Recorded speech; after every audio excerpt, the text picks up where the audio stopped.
Kia ora tātou, ko rangitoto te ao mangoa, ko hauraki te awa, te no tamaki ahau, ko Hunt toku whanau, ko Arran toku ingoa. It is 7:44 p.m. here on Wednesday, the 15th of September 2021. My name is Arran Hunt. I am a partner at Stace Hammond and I head up the immigration team there. As always, this is not legal advice. It is purely our commentary on immigration here in New Zealand. Looking for legal advice, please get in contact with us. Now, this week is Maori Language Week, so we wanted to include a little introduction there in Maori at the start of the video. So I'm certainly at a very, very early level in learning Maori. It's something that I am working on, but I am not good with languages. It will take a long time for me to learn, but it is a beautiful language and we do encourage its use here. A couple of weeks ago, we discussed the upcoming changes that were happening to MIQ and how selection will be done for MIQ going forward. Now, today, more information was released, and while it's an improvement, my goodness, it still has some issues in how it's going to be applied. We'll cover that in a moment. That is the main topic of this video. First, we did want to mention quickly there has been a small change to the operational manual today. This was to clarify that visa holders who are bringing in their partners through the critical purpose visa system will need to fulfill the character requirements under E745. Now, what this means is that those people who have perhaps a criminal conviction in regards to family violence or a sexual nature may have issues bringing in their partners. Now that's going to apply for any New Zealanders or citizens or residents who are going to bring in their partners who have a conviction of that type since they were age 17 or older. And for those who are work visa or student visas trying to bring their partners in, that will be for the last 7 years since the application was made. So there's a small change there. Now we're going to turn straight away back to MIQ. Of course, this is the big topic of the day. We had the Honourable Chris Hipkins presenting information this afternoon during the 1 p.m. report. We have a daily 1 p.m. report about COVID and what's going on in the country. I'm going to add actually to the end of this video, I'm going to cut his presentation to the end of this video so you can see exactly what he said, maybe things that I'm not going to cover that he may have mentioned, or some questions from the journalists there who may cover things which I'm not going to cover. So we're going to put that at the end of this video, which is why this will be a longer video. But it'll be basically, I'll do my bit now, we'll do his bit afterwards. Now, up until now, it has been very much about the first person or robot who applies sort of got to the room when it came to MIQ. Usually there was no announcement as to when rooms would appear, so people who didn't pay for a service or who were employed, so couldn't sit there at the computer 24 hours a day, were often missing out on getting the MIQ room. So as we previously covered, that is all changing. Now it will be that Immigration New Zealand will let everyone know in advance when a draw is going to take place. Applicants can then enter their details and then they'll go into what they're calling the lobby. And then at a set and predetermined time, Immigration New Zealand will start allocating rooms to people in that lobby based on a queue system, which we're going to sort of detail in this video today. Now, some will get a room, most will miss out, but at least it is going to sort of level that playing field that everybody who is making an application at that time has an equal chance to get a room in MIQ. A couple of pointers about using the new system. We are going to go through the steps on how to use it in a moment, but a couple of pointers. First is that at present you need to set a date of travel, and then if you manage to get the room, you'll need to have a room booked within 2 days. With the new system, you're going to get a chance to choose a day if you do get selected, at which point you'll still have 2 days to go and book that room. You will need to enter your passport number to participate in the room release to get into the lobby. So that means you're only going to get one shot per release or per release of rooms, because only your passport can only be in the lobby once. If you enter the wrong passport number, or you enter incorrectly, and then you get drawn, you'll be out of luck because you cannot change your passport number once you have been drawn. Now, if you entered the incorrect passport number, but you realize before the draw takes place, you're going to need to exit the lobby, clear your browser's caches, and then rejoin the lobby and have a matching account. I'm going to go through it in a moment now. Now, you can book for a group, but that is traveling together. So if you have, say, a family of 5, you can't enter the lobby as the 5 of you as a group, but that's 5 people as a group, not 5 individuals traveling separately. So it's basically, yeah, if you're going there for your family or for a group you're helping out, then they're going to be grouped together and they're going to go for one booking together. Now, when we say that you can enter the lobby, we mean that you have 1 hour to enter the lobby. So at 8 a.m. New Zealand time on Monday, the 20th of September, that is next Monday, that's what, 5 days time, the pool will open, the lobby will open. The draw takes place 1 hour after that. So you will need to be up and at 'em at 8 a.m. that morning, as you only have 60 minutes to get in there. Now, once in there, you wait for the draw to take place. This is not where you apply in advance, a week or so in advance, and sort of, wait for it to take place and hopefully you get an email. You are there sitting in the lobby waiting for the draw to take place. You apply in that hour, no later, no earlier. At 9 a.m, you will be out of luck as the draw will start taking place. And if you enter at that point in the back of the queue, you're not going to get a room. Now, 8 a.m, New Zealand, NZDT, New Zealand, so NZST, New Zealand Standard Time, we're still in the winter here, or spring, will be good for some of you, but not so good for others, especially those in India. That's going to be an early morning wake up for you. Now, as just a guide to the time difference, now I strongly recommend you go and check this for yourself. I'm not a time zone expert, but as a rough guide, looking at about 8 a.m. on the 20th of September, which is our Monday morning here, is about 12:30 a.m. on the same morning in India Standard Time. So half an hour past midnight on that morning, the 20th of September. 2 a.m. on the 20th of September in Hanoi. It's 4 p.m. on the 19th for those of you in Rio de Janeiro and the area around there. 8 p.m. on the 19th for those of you in the UK. 9 p.m. on the 19th for those of you in Johannesburg. Midday on the 19th for those of you in Vancouver. And say 9 p.m. for those of you on the 19th for those of you in Milan. So it is sort of spread out depending on where it is. If you're in, say, Rio in South America, North America, it's probably a good time for you to do it. You're looking at, what was that, sort of, during the middle of the day, that's fine. Or late in the afternoon, that's fine as well. For those of you in India, of course, that's half an hour past midnight on Standard Time. That's an early morning wake up. In Hanoi, it's at 2 a.m. in the morning. That's not a fun time to be up. And you're going to be up there for the next hour or so, possibly longer, because the process, as we go through now, might take a little while. So here's the process. Now, first thing, you need to make sure that you have an account in the Managed Isolation System website, which has your passport number on there. Now, each person in your group must be in that system. Then in that 1 hour period, you enter the lobby using that passport number or numbers, if you are part of a group of those who are traveling together. If the system can't match the number you're entering into the lobby, the passport number with that Managed Isolation website, then you're not going to get into the lobby. It should deny you entry. So make sure you've got that system already logged in. Well, you have already been on the system, you've got the account created on there, so that when you do go into the lobby, it matches those passport numbers up. Now, make sure also that you've gone through and looked at what days you can actually fly into New Zealand on, what way you can sort of connect with. You don't want to sort of go in there and pick a day and then find out that actually there is no flights from where you are to New Zealand on that day. So in advance, go in there and work out all the days in the period that's being covered that you could get flights on, because you may get sort of a limited selection. So you're all in the room, everyone's in there, you've entered your information, and then at 9 a.m. New Zealand time, the room release starts. At that time, all the people who are in the lobby will be put into a random queue. Now, if you arrive in the lobby after 9 a.m, you can still enter, but you'll be put at the back of the queue, and chances are you're not going to get an allocation of a room. The site will then start going through that queue. So when you're at the front of the queue, you'll be basically redirected to the Managed Isolation website, and you'll get a chance to select a date to reserve a room on. Now, if you aren't at your computer at that time that you're at the front of the queue, you get 15 minutes to enter the site. Otherwise, you are going to lose your place and get back to the back of the queue. So in that time, make sure you are there, make sure you're awake, you're drinking coffee, you're there, you're active, and you're there ready to take place in the system if you are near the front of the queue.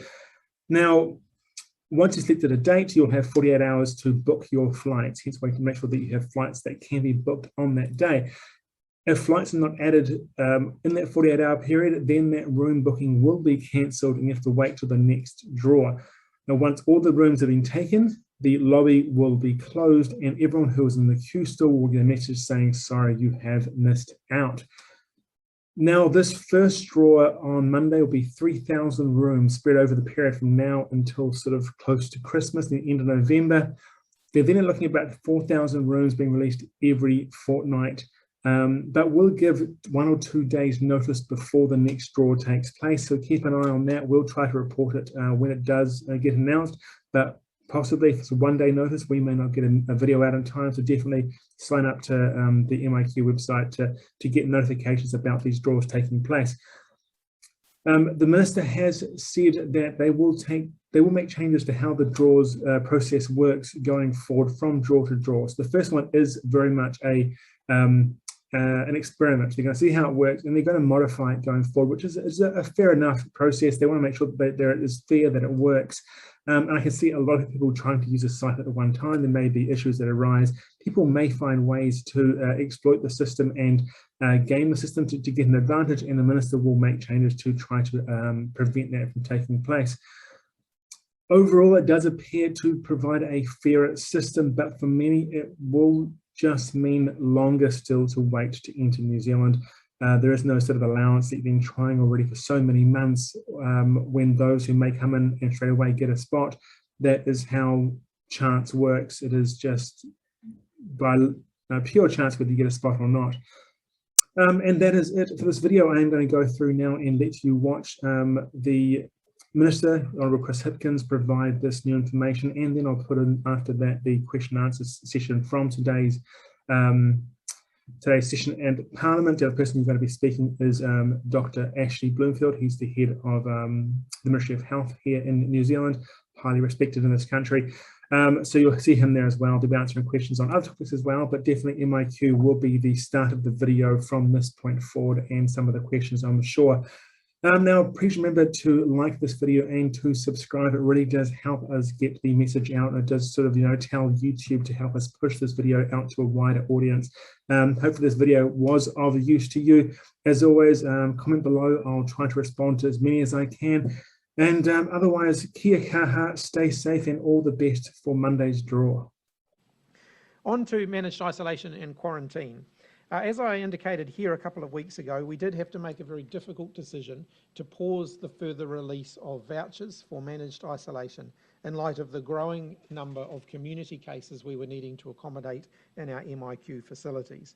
And I do want to acknowledge again now, as I did then, that the challenge that poses a significant challenge for Kiwis who have been looking to return home, and for others who have a good reason for wanting to come to New Zealand. So today I have some further good news. I can confirm that that pause will be lifted from Monday the 20th of September. The local pressure on our MIQ system has started to ease, and we do have rooms available between now and Christmas. The first 3,000 or so of those rooms will be released from Monday. 4,000 rooms a fortnight will be released in stages over these months, as is our usual practice. As I signalled previously, the way people apply for these rooms will change. So, some critical times. From 8 AM on Monday, New Zealand time, the lobby will be open, and the room releases will start from 9 AM. The whole system is designed to improve the experience for those using the Managed Isolation Allocation System, MIAS, and to level the playing field. But I do want to stress again, it isn't a silver bullet, and we are fully expecting that there will be more demand for the rooms than there are rooms available. While we make it easier for people who are fully vaccinated to come into New Zealand, while we're looking at the options to do that from next year, we do expect that pressure on our managed isolation facilities will continue through at least until the end of this year. More than 170,000 people have come back into New Zealand through that system. That is a much larger portion than other comparable countries have accommodated through their managed isolation, but there of course are still those unavoidable constraints. So the lobby system is a big change. and all the detail on how it will work will be up on the MIQ website shortly. But I want to make a couple of quick points. It's not a first in, first served model. So if you join any time between 8 AM and 9 AM New Zealand time, that will secure you an ability to participate in the process. Everybody who enters the lobby during that time will have an equal chance of getting an invitation to book. People will be held in the lobby until the room release begins. Then people will be automatically and randomly moved into a queue. When they get to the front of the queue, they'll be gradually allowed through the website in order to secure a room. There's no need to refresh the website regularly anymore. There's no limit on the number of people that can enter the lobby, thus registering that they are trying to secure a room. Once all the rooms have been taken, all of the available rooms that have been taken, the lobby will be closed. Anybody who is left in the queue or left in the lobby will be informed that the bookings have been completed for the day. That is until the next tranche of rooms is ready, and we will signal when those rooms are being released so that people will be able to come back to the site and take part in that process again. A few very important points. It is important that people know their preferred flight route and select the correct date for arrival once they are in the system. We don't want people to just grab any date if there aren't flights available that will get them there at that date. That could potentially see us wasting rooms. When we've got demand at such high levels, we don't want to see that happen. So people need to check the flight checker on the website before the lobby opens and make sure they're selecting an appropriate date. For people who are wanting to travel from Australia, Monday's voucher release will not include red flights from Australia at this time, so they won't be able to participate on Monday. However, we are planning another voucher release in September, which we do expect people in Australia to be able to access. We'll be able to confirm that when a decision on the Trans-Tasman bubble, which we're expecting to be able to make in the next week, when we make that decision, we will signal the availability of red flights for people coming from Australia. So for people who, and I also just want to remind anybody overseas, Australia or anywhere else, that where there is a need for urgent travel, you don't have to chance your luck with the MIQ booking system. There are criteria for urgent travel, and we have rooms ring-fenced for that. So if you meet those criteria, if you do need an emergency allocation, please check the website to see whether you meet those criteria and put an application in for those. If you are successful going through that process, then you won't have to go through the MIQ booking system. So with that, happy to open up for questions. Jessica. So this system is now based on luck rather than on need or the length of time you've been waiting. Why is that better? We've got an emergency allocation, so those with a pressing need, with an urgent need to come home, they can come home. And if there is time sensitivity around that, we work very hard to try and accommodate that within the emergency allocation system. This new process that we've put in place means that the luck is equally shared, rather than whether your web browser is faster and you're refreshing faster, or whether you happen to be online at the time the rooms are being released. So we're trying to give everyone an equal opportunity here. People like Morris Williamson are suggesting a point system. So if your need is greater, if you've been waiting for longer, is that something you considered for this?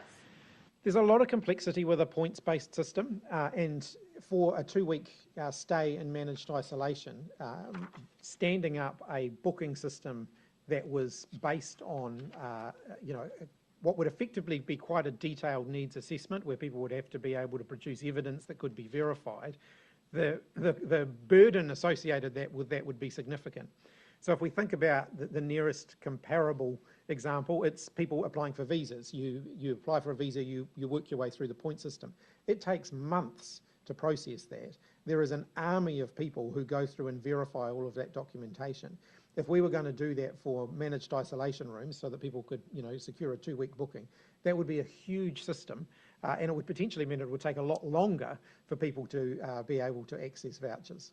Do you have an idea of what the demand will be, like roughly how many people might be in that lobby? I think the first opening of the lobby will certainly give us an indication of that, and so I think that will be useful and help us to inform future voucher releases and so on.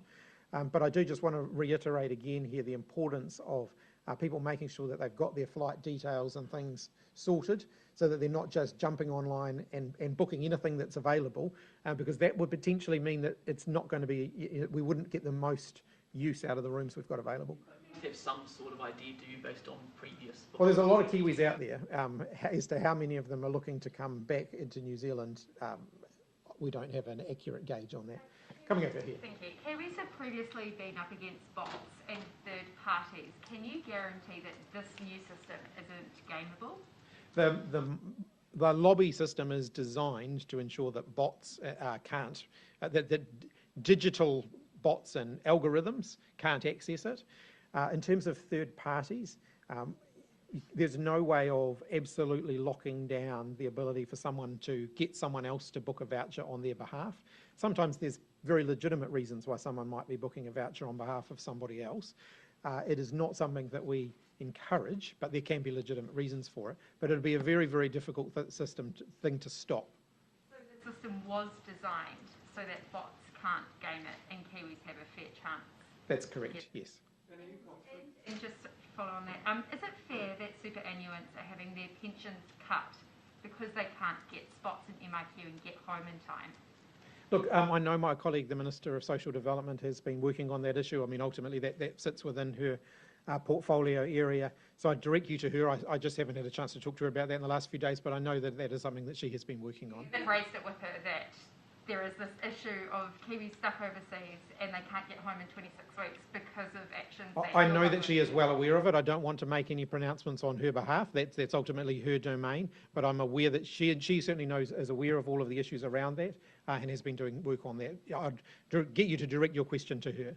Look, just forgive me if you already said this. How far in advance are the first tranche of flights? So what time period will they cover? And then how far in advance will the lobby keep being opened up for flights in the future? So this deals with bookings between now and December.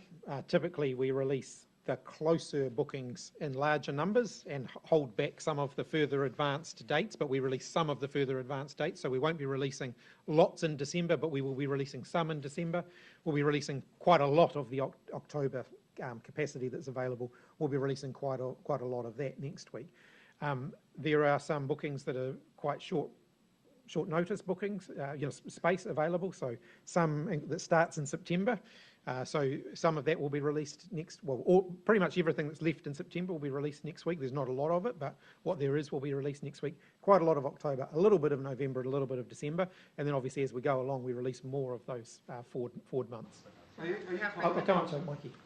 Minister, is it ever acceptable to be deporting people during a global pandemic?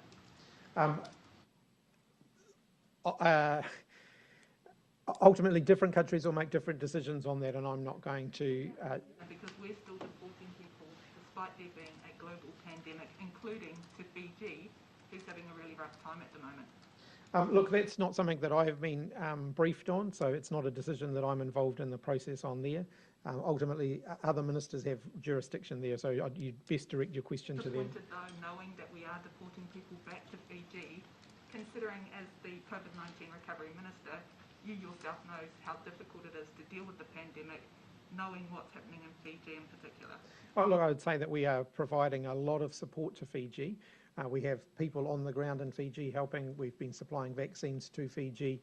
As a global community, yes, we are all in this together. The issue of deportations is not one that I'm in a position to comment on, though. Are you confident that on Monday that the MIQ website itself will be able to deal with the sort of onslaught of people in the lobby? That's one of the things the lobby is designed to achieve. One of the risks that we had previously is if we foreshadowed when we were going to be releasing rooms for booking and everybody jumped on at the same time and tried to book them at the same time, the whole thing would fall down. So this is a way that we can allow people to get on the website. They can register their interest in booking a room. They can do that in very large numbers, and then the system then manages the through demand as they go through the booking process to make sure that the site can cope with that. Because clearly, if there are tens of thousands of people trying to access rooms all at the same time, that's going to create problems, and so this will avoid that problem. Dr. Bloomfield, with the vaccination rates, why are some DHBs lagging behind? Why are some DHBs getting ahead with vaccination rates, and why are others lagging behind? What's being done to work with those DHBs? Yeah, so every DHB has for some months put up a plan of what of how they're going to go about vaccinating, starting with obviously groups 1, 2 and 3. I'm not at all bothered about about DHBs getting ahead, and I think you know, it's always relative. Then some DHBs are below the average, but all DHBs are delivering ahead of what their original plans were. There is no problem now with capacity in the system to deliver in any DHB, so the opportunity is there for people to be vaccinated. Why is that happening? Is it population density? Is it because some people are making it, some DHBs are making it easier? Why do you think that's happening? Different approaches taken by different DHBs and different sequencing really of how they are bringing on general practices, pharmacies and different approaches. And I guess if you look at, say, some of our DHBs that have got more rural populations, then they need very specific initiatives to get out and get to those populations. What I am confident is that every DHB has the capacity and the different approaches in place to ensure that all their population can be vaccinated by the end of the year. One of the things for letting people out of MIQ when they're a case is obviously the symptom check. How can you be certain that an asymptomatic case is no longer infectious without testing them? Well, there are a couple of things that are done. First of all, there's a clinical assessment to make sure that they haven't had symptoms for at least a 10-day period, for at least a 72-hour period, and that it's at least 10 days since their symptom onset. And in fact, on that latter, because of Delta, and one of the things we've had advice on is we've increased that to at least a 14-day period before people are adjudged to be recovered. So everyone's being judged at 14 days now? Well, that has to be the 14 days, a minimum of 14 days, plus at least 72 hours with no symptoms. And Minister, there remains concern that outbreak response was not closely focused enough on the needs of Maori and Pacifica people. Do you think in hindsight you could have done better? With every outbreak that we've dealt with, every COVID-19 related issue that we've dealt with the benefit of hindsight, you'll find things that could have been done better. We absolutely go through a process of making sure we identify those. So where the response can be sharpened up, of course, we debrief, we look at that. Some of that actually happens in real time. So where we're identifying that there's improvements that can be made, we try and make them as fast as we can. But of course, we will always look back whenever there's been something like this and say, if confronted with this again, are there things that we would change? Those communities down? No, I think that the overall approach to COVID-19 elimination in New Zealand has served our communities incredibly well, and our Maori and Pacific communities in particular, who we know could have some very adverse outcomes if COVID-19 was allowed to spread within our community. So I think all New Zealanders have been playing their part in driving COVID out of the community again. That protects our most vulnerable. It protects everybody, and so I'll absolutely stand by the decisions that we've taken in that regard. Are there going to be things at the margins where we could say, well, we could do that better? Of course there will be, and we always look for those. I'll come over to you, Amelia.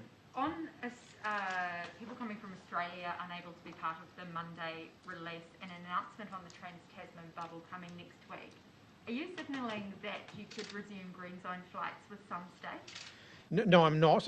It's just that without wanting to get ahead of the decision there, there's issues around flight scheduling and a whole lot of other things that need to be worked through before we can give any certainty to people in Australia. But my clear message to people in Australia is I wouldn't be banking on the Trans-Tasman bubble reopening anytime soon. Leave. So they're likely to have to use the MIQ system. The bubble's out before Christmas. I wouldn't necessarily, well, I don't want to put a particular timetable on it. That's one of the things that the Cabinet will have to make a decision on if we are extending the suspension, and I think that is likely. We'll have to make a decision about for how long we are doing that. And then, of course, there is a whole lot of decisions that flow from that around flight scheduling and all of those sorts of things. We will have answers to that within the next week or so. Just on the vaccine rollout, possibly on you, Dr. Bloomfield. Obviously, the daily numbers have come down from the elevated peaks a couple of weeks ago. I mean, does it does it look like at this point now we've actually seen the peak big days, and now we would expect, just given the amount of population that's vaccinated, that would continue to come down? Well, I know the Minister has aspirations here, and so do I. I would hope that we have days where we exceed our previous peaks, and hence the message, and I'm pleased to hear that there are going to be a range of media channels are going to be supporting this. It's incredibly important we get our vaccination rate up as high as possible. And that means everybody who's eligible getting out there and being vaccinated. And I hope that as part of that, because the capacity is there in the system, that we actually exceed our previous high points. So the ultimate answer to your question, Luke, is those under the age of 40, that's who it comes down to. So if we see large numbers of people under the age of 40 coming forward and booking in, so that their vaccination levels start to match those of older age cohorts, then we will continue to see a high level of vaccine delivery in New Zealand. There is no risk around supply now. We have got plenty of vaccines available. We've got plenty of capacity available. It now comes down to Kiwis booking in and coming forward and getting their vaccines. And just on school holidays, yesterday you said you're receiving advice from the ministry on whether to pull them forward. What's the thinking behind that? Are you leaning away particularly one way or the other, particularly in Auckland, for what might happen with school holidays? Look, I'm working through all of the ins and outs of that. I do want to acknowledge that it is quite a complex decision. It's not just a cut and dry issue. I want to acknowledge the parents. They've been at home for a long period of time with their kids. That creates some challenges. I will certainly be looking at what's best educationally for the kids.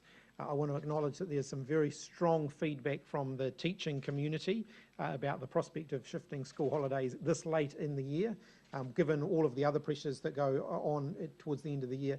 And I also want to acknowledge that the last time we did that, it was at the beginning of this whole process. Teachers hadn't been teaching from home for that period of time. They have actually been teaching from home over the last month. So there's a lot that we've got to work through. We haven't made a final decision on it yet. There are arguments both ways, and so we'll make a decision ultimately based on what's going to be best educationally for the kids. Are you concerned that, particularly in Auckland, the ongoing, basically Zoom classrooms, do you have a concern that they are really exacerbating existing inequalities within the system? If you look at the digital divide existed before COVID-19. COVID-19 didn't create it, but it certainly highlighted it. And we've done a lot of work over the last year and a half to start closing that digital divide with, getting internet connections to those households that didn't have them, getting digital devices out to kids that don't have access to them, and so on. But have we nailed that problem? No, we haven't. And the level of distance learning capacity within schools does vary. So some schools are still using hard packs of printed materials for kids to learn at home. Others are fully digital and engaged. Whole lot of different models being used out there. So yes, that creates some unevenness and some challenges. Now, the best place for kids is still in school. It's still, we want to have them in school as soon as we're able to do that. At this point, I hope, we don't have a specific timetable for that yet. So I'll come up the back. Back on vaccines, Minister, have you seen any increase in bookings since you've made the pledge in Aucklanders in particular? I'd perhaps ask Dr. Bloomfield to comment on that. I think there's been both an increase in bookings and also an increase in people going to the ones that don't require a booking, like the drive-through ones. There is still plenty of capacity, so roll on up. The bookings are still solid for the next 2 to 3 weeks, and so we want to complement that with people also just turning up. And as the Minister said, all the vaccine centres there will now take walk-ups that will keep slots available for anyone who just wants to turn up. All according to plan, Auckland should be going to level 3 next week. Should Aucklanders expect to be spending at least a full cycle, 14 days, then in level 3? Look, I think when we confirm decisions around a shift in alert level for Auckland, we will foreshadow some early thinking on timeframes and timetables. There's still a lot of water to flow under the bridge, and of course, as we know with the COVID-19 response, there are no certainties here. So you have to review everything every day based on what new information you're getting. But I'd say there are some encouraging signs. So Dr. Bloomfield has already talked about the case investigations today. We're seeing fewer unlinked cases. We're seeing that while there will still be some bumps in case numbers, particularly given that we're seeing some larger groups of close contacts, that doesn't necessarily cause additional alarm. If there are people who we were already expecting could potentially be positive, that doesn't necessarily mean that there's something to be worried about. If we saw a sudden surge in unlinked cases, that might be something that we'd be more worried about. But trends are heading, generally speaking, in the right direction. But, you know, you never say never, because things can change, and they can change quite quickly. We'll come back. On the trans-Tasman bubble, following from Nellie's question, what are some of the options on the table, considering it's unlikely that it will reopen from Monday or in the next week? What are some of the options on the table? Is it possible or viable that you could say no Aussie bubble until the end of the year? They're certainly possible. I think I don't want to preempt a decision that Cabinet might take. I think it is, are we going to be in the next week reopening the trans-Tasman bubble? I think people can see what's happening in Australia and what we're still grappling with here in New Zealand, and know that that's a pretty unlikely prospect. As for how long that, you know, the suspension of the bubble could go on for, that is something that the Cabinet will be looking closely at next week. And when you make that decision, will that be more a case of saying, hey, we'll keep suspending it for 2 months, or giving a date at which it will reopen? I think it's more likely that it will be a rolling series of decisions, because we just don't have certainty around the bubble at this point. It has a couple of things to do with the lobby. How many people can fit in the lobby at one time between? My understanding is it's unlimited, so people can just continue to sign up and get in there. And also, if people then go on and cancel those rooms, they don't need them, what happens? Do they just get wasted because it's another 2 weeks? They'd be reallocated out. So we do regularly release rooms that have been cancelled. We do that quite frequently. So that'll continue. So you'll have this lobby system, so the 8 till 9 on the Monday morning, that'll take place with those big bulk, and then any cancellations, people will still have to keep checking in daily if they miss out. Look, we'll ultimately look at see what the overall cancellation rate is. Whether it's, you know, I think as much as we can, we'd like to group rooms into the foreshadowed release of rooms. We haven't made decisions yet on whether there'd be out of cycle, if you like, re-releases of short notice vouchers, for example. Decision hasn't been taken on that yet. So how is it? Following up on... Oh, sorry, yeah. Actually, I'll come down to you in front, sorry. Now I'll come back to you. Dr. Bloomfield, just following up on what you were saying earlier, that there's been more people who've come forward to get the vaccine. The figure at the beginning of the week was 23% of eligible people haven't signed up yet. Has that? Do you have an updated figure for that? I'll come back to you on that. I don't have that figure in front of me. And then in terms of that, you know, yesterday you had to comment on Ivermectin. Today you had to speak about the medical approaches that can be used for COVID. The chief coroner this morning had to speak about the death of a teenager. How significant is the issue, and this is for both of you, of disinformation and misinformation when it comes to getting to that final 23% who haven't moved yet? Well, the information about the vaccine has been out there for some time. And I guess I don't think it's so much information, whether it's the right information or mis or disinformation. The important thing is that we make sure everybody knows how they can get the vaccine and why it's important for them to do so. We've seen even just from this outbreak in Auckland, and I think it's given many people, in particular Aucklanders, a reality check that actually the virus is not just real, but it can be harmful. And it has had people in hospital and people in intensive care. It has affected hundreds of people in Auckland. The vaccine is highly protective against having symptomatic infection and getting very unwell and dying from this infection. And we've seen that even in the cases we've seen in Auckland. So I think people need to understand that and take up the opportunity. We've got a very good, very safe vaccine. I don't like to emphasise the misinformation and disinformation out there, because I think the vast majority of New Zealanders understand that getting vaccinated is the right thing, and we will make sure they can. I think it's also important to remember that some people aren't necessarily anti-vaccination, but they have some questions. It's legitimate to have questions. Make sure that you're asking those questions of the right people, not people who are potentially spreading misinformation. So talk to your GP, talk to a nurse. The nurses are very active in the vaccination program. Listen to some of our scientific community who are out there answering people's questions about the vaccine every day, and get good, reliable, fact-based information so that you can make an informed decision. It's perfectly okay to have questions. I think everybody should have questions when it comes to these sorts of things, but don't be sucked in by misinformation. Make sure that you're asking those questions of, good, trusted, reliable sources. The second point that I would make is that we have consistently seen the level of vaccine hesitance declining in New Zealand from the beginning of the year, where it was still quite a significant number, to a much, much smaller number now. And that shows that as the vaccine's being rolled out, as people are seeing that it is safe, as confidence in it grows, and then I think we can be increasingly confident that we can get up to very high levels of vaccination in New Zealand, and we can do that quickly. And we have the capacity to do it. We have the capacity in the next couple of months to be one of the most vaccinated countries in the world against COVID-19 that relies on Kiwis coming forward to get their vaccines. The division, though, between the vaccinated and the unvaccinated overseas has become, in many places, it has become divisive. It's become emotional, and it's hardened over time. Is there anything that the New Zealand government has done that you think will make New Zealand different? What we're also seeing from overseas is that COVID-19 is morphing into a pandemic of the unvaccinated. So yes, vaccinated people are affected by it, but nowhere near as badly as unvaccinated people are.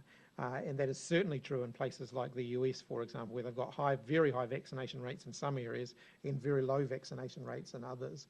So yes, of course, we look internationally at that. What we're seeing now, we stayed very close to research on this around New Zealanders' attitudes towards the vaccine. I think New Zealanders are more informed about vaccines than we're seeing abroad. We're not seeing people being sucked into misinformation in New Zealand at the same rate as they are around the rest of the world. I'm incredibly proud of New Zealanders for that. And I just say to everybody who maybe does have those questions, just ask them of a trusted source. I'll come up the back here. Some modelling data shows that towards the end of August, Māori only made up around 10% of the new cases in the community, but in the last 5 days, that's jumped to about 40%. One, is that concerning? And two, what will you be looking at doing something different to help contain that?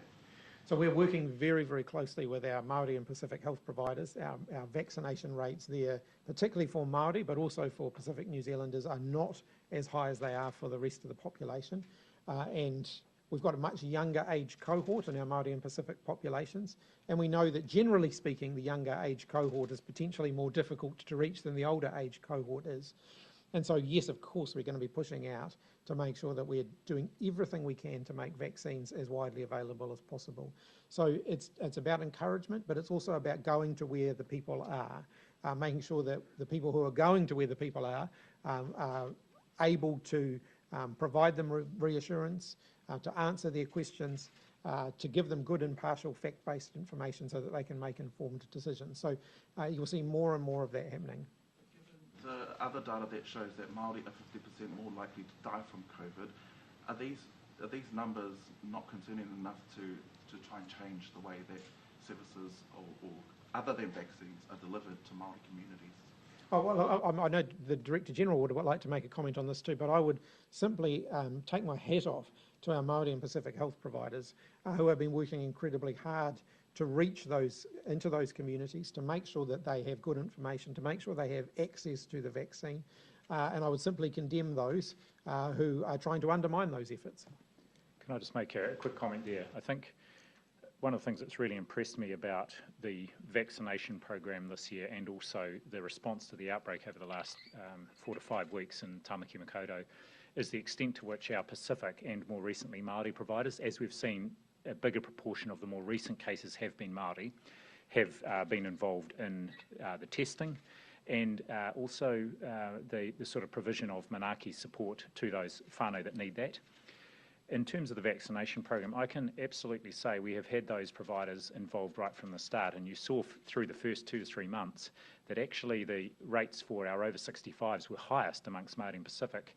And that was explicitly because those providers were leading efforts and getting right out into those communities. So I think we'll see a continued strengthening of both the relationships and of those providers with further investment off the back of both the vaccination program and also the outbreak response. So come here and then back up the back. There's a report this morning of a person who this week breached the Auckland lockdown and travelled to Whakatane, and they're facing prosecution now. So do you give any details about that situation and I guess how they may have managed to get out of Auckland and if they're vaccinated, tested, that kind of thing? Ultimately, those are issues for the New Zealand police who enforce the lockdown rules.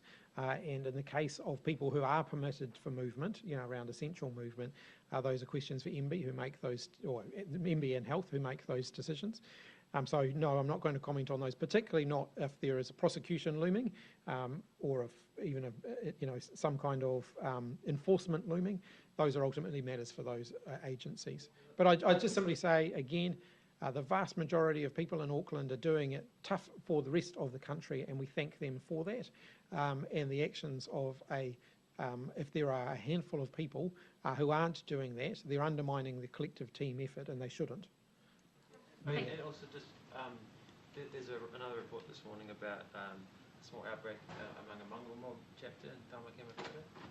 Did you have any sort of details about that and any specific supports that have been offered to Look, all I would say again is that we share information that we collect from people where there's a public health rationale to do so. We don't typically disclose the background information on positive COVID-19 cases or their contacts unless there is a very good reason to do that. I don't intend to start doing that now, but what I can do is provide reassurance to everybody that we're seeing a great amount of cooperation and willingness to engage from the communities of all of those who we are seeing, testing positive in the current outbreak.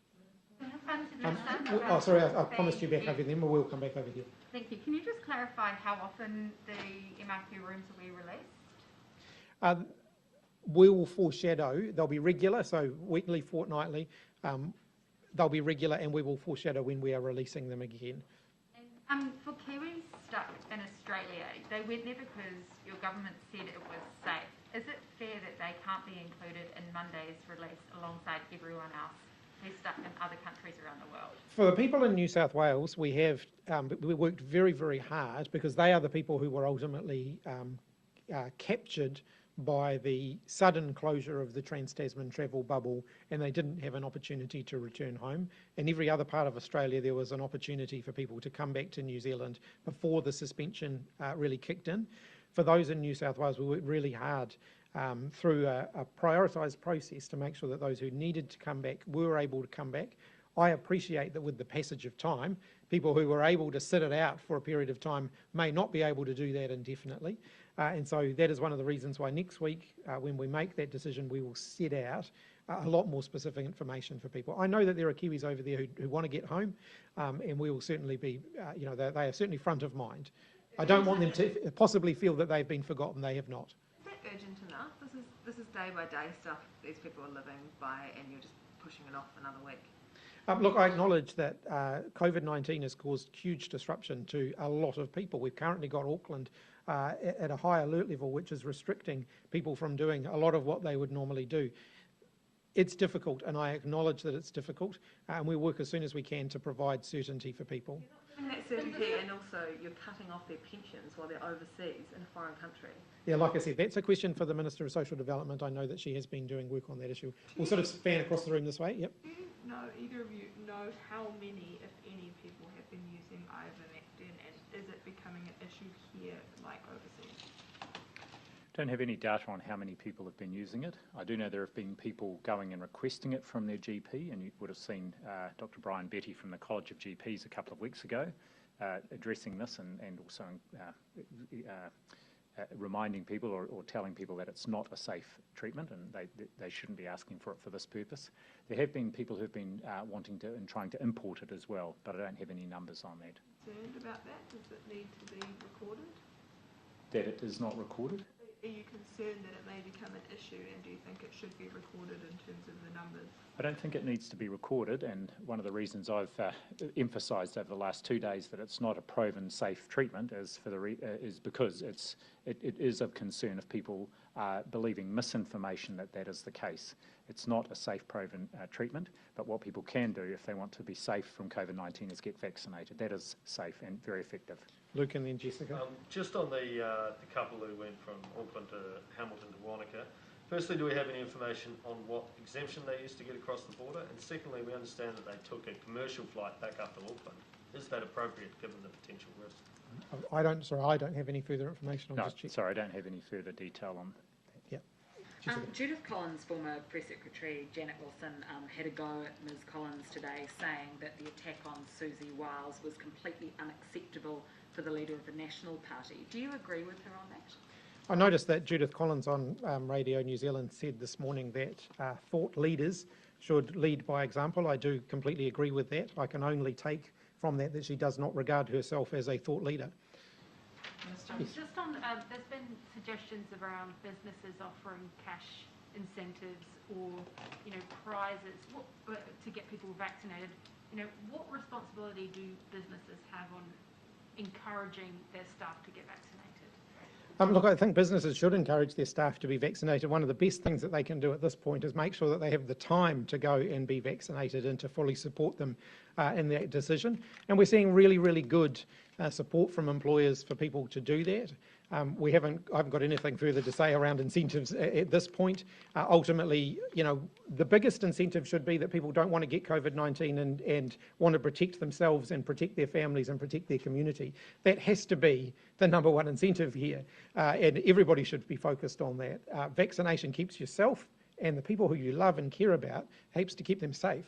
And just on those monoclonal antibody drugs that are being considered by vaccine, why did MedSafe not proactively request clinical trial data from the manufacturer and instead wait for them to apply, given the potential benefits that they could have? Yes, so MedSafe requires the manufacturer to put in an application, which is quite a detailed process for approval. Just to go back to one of my earlier comments, that doesn't stop those medications from being used. There is a section under the Medicines Act that allows clinicians to use those medications even prior to there being an application and approval, and indeed in this case even they can also be publicly funded. Yeah. With regards to Michael Hobbs members in Auckland isolating, should that woman that reportedly presented to Middlemore got a COVID test and discharged herself before the result, should she have been able to go while there was a COVID test pending, considering Auckland is in lockdown at the moment? I'll hand that one to the Director General. Yes, that's not unusual. There was no obligation on there's no obligation on anyone to stay. They can, of course, self-discharge. I think the important thing here is, as soon as the positive result was received, the person was followed up and found very, very quickly, and then that triggered a whole range of follow-up contact tracing. Just following up on that, considering the number of people at that residence where she returns to, is there any risk, sort of broader risk, because of the number of people that are involved? Well, actually, the residence she returned to was with her whānau, which included her partner and a young child. And, of course, what I can say, and as the Minister alluded to, both she and others who may have been contacts have been very well engaged and cooperative with the follow-up contact tracing. So that's really what we're after here, is we need to find cases and we need to just stop any further spread. And in that case, there's nothing that I'm concerned about. Lucky last. The vaccine data released today shows that only about a third of Group 4 have not yet been vaccinated, but that rises to 60% for Group 3. Do you know why that might be, or have any concerns about that? Look, I think there's potentially some data issues in there, and that some of the estimates of the size of Group 3, some of those people could have actually been vaccinated as part of Group 4. So happy to go away and sort of crunch that down. I don't know whether the Director General wants to add to that, but I know those earlier groups, of course, are all ultimately subsets of Group 4. And so some people will have been vaccinated through Group 4 that could have counted in Groups 1, 2 or 3, but have ultimately been counted in Group 4 instead. Yeah, I would just add, I think that the important thing, if you think about Group 3, we should really be looking across combined both Groups 3 and 4, what the coverage is. Groups 1 and 2 are a little bit different because they are in higher risk, usually higher risk occupations, so we're particularly interested in getting them fully vaccinated as soon as possible. Across the past couple of days, or the past couple of weeks actually, each day there's been at least a few cases that were infectious in the community. It's not usually a large number, but a few. How low does that number need to go for you to feel confident putting Auckland in level 3, with this likelihood that there might still be a a couple cases each day that are infectious while they're in the community. I've never put hard and fast numbers on anything. Ultimately, you look at a range of different factors. Yes, that's one of the things that we'd look at. So are we seeing unlinked cases? Are we seeing people who are active in the community? What's the nature of their activity in the community and the level of risk that comes from that? How many people do we have isolating in the sense of known contacts who are isolating that we're waiting for test results for? How many do we have test results for, and what does that tell us? These are all things that we look at. So there aren't hard and fast rules here. You do have to, I guess, digest quite a range of different information in making decisions around alert levels and future courses of action. All right. What did you think of Jeff Collins' attack on Susie Wild? Like I said, I just, I think we should all lead by example, of course. We should be kind, and we should sometimes reserve our judgment on others. Thanks, everybody. Any answers or favourite front runners for the vaccine bus? Sorry, I don't have anything on that. Prime Minister might update tomorrow on that.